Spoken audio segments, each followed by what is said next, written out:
एक मुझे घटना याद आ गई वृंदावन की। एक बिहारी जी के बड़ी भक्ति, बचपन से ही एक लड़की बिहारी जी से इतना लगाव कर ली वो कि हे भगवान मुझे बिहारी जी के दर्शन करना है, बिहारी जी के दर्शन। उसके मम्मी पापा वृंदावन जाते और वृंदावन जाने के बाद बिहारी जी के चर्चा घर में करते कि हमारे बिहारी जी ऐसे हैं वैसे हैं। उस कन्या को बिहारी जी से बड़ी प्रीति हो गई, खूब भगवान से प्रेम करने लगी। एक दिन अपने पापा से बोली, पापा मुझे भी दर्शन करा लाओ ना। पिता ने कहा कि अभी कन्या छोटी है, इतनी ज्यादा भीड़ होती है, वहां ले जाएंगे, बच्ची कहीं छूट गई तो गड़बड़ हो जाएगा, दब गई तो दिक्कत हो जाएगी। सो महाराज बच्ची का बेटा कोई बात नहीं, ले चलूंगा। आश्वासन देता रहा देता रहा देता रहा। धीरे धीरे लड़की बड़ी हो गई। एक दिन लड़की ने जिद किया, पिताजी मुझे भी दर्शन करने चलना है। लड़की बड़ी होने के बाद माता पिता सोचे कहां ले जाएंगे इसको। अरे बेटा घर में रहो, खूब पढ़ाई करो, क्या कहां जाना है, फिर जब अपना जीवन हो खूब चले जाना। उस कन्या का मन बड़ा उदास हुआ कि मेरे माता पिता मेरे प्रभु से मिलाने नहीं जाते, स्वयं जाकर के मिल आते हैं। मेरे भाई बहन, उस लड़की ने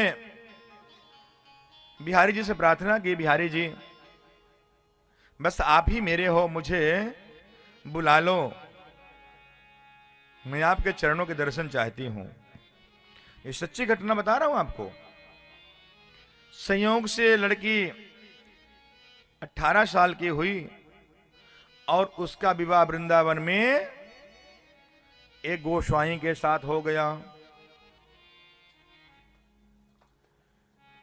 देखो भगवान की बड़ी कृपा, उसका विवाह गोस्वामी के साथ हो गया वहीं। अब वो वृंदावन गई ससुराल अपने, लेकिन शादी के बाद भी उसे बिहारी जी दर्शन नहीं हो पाए। पहली बार अपने मैके गई और जब मैके गई तो हे बिहारी जी, हमने बचपन से आपको चाहा, सब कुछ किया, लेकिन अभी तक आपके दर्शन नहीं हुए मुझे। ऐसा मैंने कौन सा अपराध किया है? अब मन में भाव करने लगी कि मैं तो आपको अपना देवर ही मानूंगी,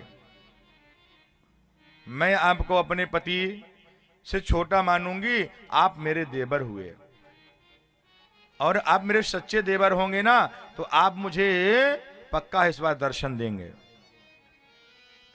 सो मेरे भाई बहन, उसका पति जब वो ससुराल मैके चले गए तो लेने गया। लेकर के रास्ते में आ रहा था तो एक पुल है बहुत पुराना, वृंदावन और मडगांव जब जाते हैं तो पुराना एक पुल बना हुआ है। सो मेरे भाई बहन, पुल पे जैसे आया, उसे कोई प्रॉब्लम हुई होगी, उसने कहा तुम रुको, मैं अभी आ रहा हूं, बस नीचे से। वो जैसे नीचे गया, यमुना के घाट के नीचे, आगे जंगल है बहुत सारा,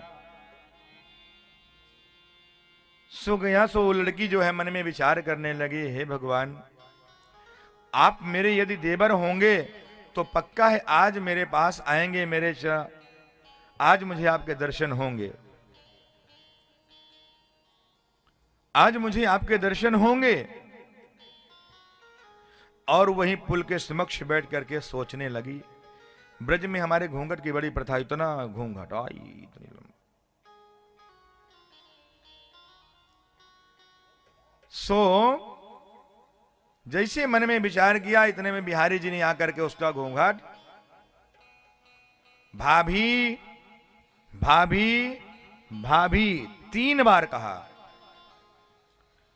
3 बार भाभी भाभी भाभी। अब वो लेडीज रोने लग गई, इतनी जोर जोर रोई, इतनी जोर जोर रोई, इतनी जोर जोर से रोए। उसका पति जैसे आया, पति ने पूछा क्या हुआ, क्यों रो रही है? बोली एक लड़का आया था और उसने मेरे घूंघट उठाया और भाभी भाभी चिल्लाया, मेरा घूंघट उठा दिया और भाग गया। बोले तू पहचानती है? बोले हाँ। बोले बताना, मिल जाएगा ना तुम उसकी, फिर तो पता ही क्या करेंगे, किसी घरवाली को छुआ है, मैं उसको छोड़ूंगा नहीं, तुझ बता देना में से एक बार। बोले ठीक है। मेरे भाई बहन घर गया, पानी पीने के बाद पत्नी को कहता है अरे तू एक काम कर, आज चलते हैं बिहारी जी के पास। उसके नेत्र सजल हो गए। आगे आगे पति, पीछे पीछे पत्नी। जैसे बिहारी जी के मंदिर में द्वार से अंदर गए महाराज, पत्नी कहने लगी आप पूछ रहे थे ना कौन है, इसने ही था, यही था, इसी रूप में आया था, यही था, इसने मेरे घूंघट उठाया है। पति ने कहा ये क्या कह रही है? बोले मैं सच कह रही है, इसी की सौगंध खाती हूं, इसने ही आकर के मेरा घूंघट उठाया था। पति उसके चरणों में गिर गया, तू तो साक्षात लक्ष्मी है, तू तो देवी है, तुझे तो मेरे ठाकुर के दर्शन हो गए। क्यों? उसके मन में बड़ी श्रद्धा थी, विश्वास था।